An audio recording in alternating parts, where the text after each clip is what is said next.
Hey, boys and girls. So, I was reading a book the other day and I was so interested in it. It was such a great book and I really enjoyed it so much until I got to the very end of it. And then all of a sudden, the characters were ruined for me and the book was over so quick. It was like that was it. Out of a 500-page book, the whole story ended in like 2 pages, and I was like super confused. And I just wondered to myself, why would the author spend so much time writing a story and then end everything with like such a quick ending? So I just wanted to mention to you how important a conclusion is for the end of your story.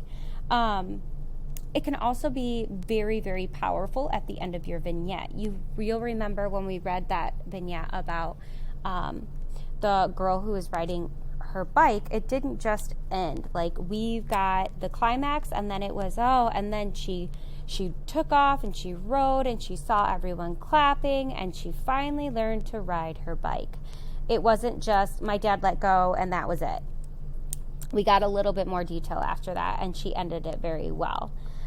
Today, I want to practice strong and powerful endings because they are super important.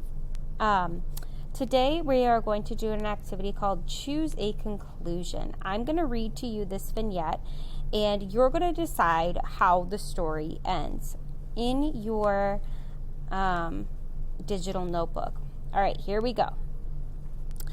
I mumbled hey, but he just ignored me, looking straight ahead. What is his problem? I wondered, sitting at my desk. The classroom was completely empty, when all of a sudden I saw he was staring straight ahead at a giant snake. This was no ordinary snake. This was a giant black voodoo snake. The giant black voodoo snake was one of the most poisonous snakes known to mankind. I would need Carl's help to find his snake. I was coming at us fast, and we weren't doing anything. Carl, I hissed. That seemed to wake him out of his spell. We both made eye contact, and he knew what we had to do. I grabbed a pair of scissors from my desk, and Carl grabbed a fistful of pencils. They weren't the best weapons, but they were all we had at the time. I jumped up on the desk and motioned for Carl to run alongside of the classroom. Carl sprinted away from the snake, catching the snake's eyes. The snake turned away from me and started trying to follow Carl. I jumped off the desk and fell right behind the snake. I quickly stabbed him with scissors. He turned around to see what had happened. He was hurt, but very, very angry. All his anger was directed at me. I removed the scissors from his body and quickly backed up a few steps. He started to slither towards me. He got within a foot of me, ready to pounce and attack, when all of a sudden his body exploded. Carl had attacked him from behind with his pencils, causing snake bits to go everywhere. Carl had saved my life.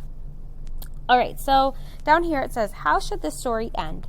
So we've passed the climax, which is the snake blowing up, obviously. But how are we going to wrap everything up so that it makes sense, but it doesn't just cut the story short? So in your digital notebook, that's what it's called, I want you to type on the conclusion 1 how you think that this story should end well. Once you do that, I want you to copy it. And then I want you to follow the link that your teacher is going to post to our conclusion Padlet. When you get into the conclusion Padlet, I want you to type into the top, my conclusion. It's going to say your name. And then I want you to put your name, just in case it's not working. So, Sanders conclusion, because sometimes they're showing up as anonymous. And then I want you to hit paste. So you hit Control V, and it should paste there. Then I want you to look through some of the other conclusions, and if you're the first one, just come back in a little bit and you'll see some more. And I want you to vote by liking which one you think is your favorite conclusion to the end of this story. All right, boys and girls, that's it as far as conclusions. Make sure it's a good one. I'm excited to see these.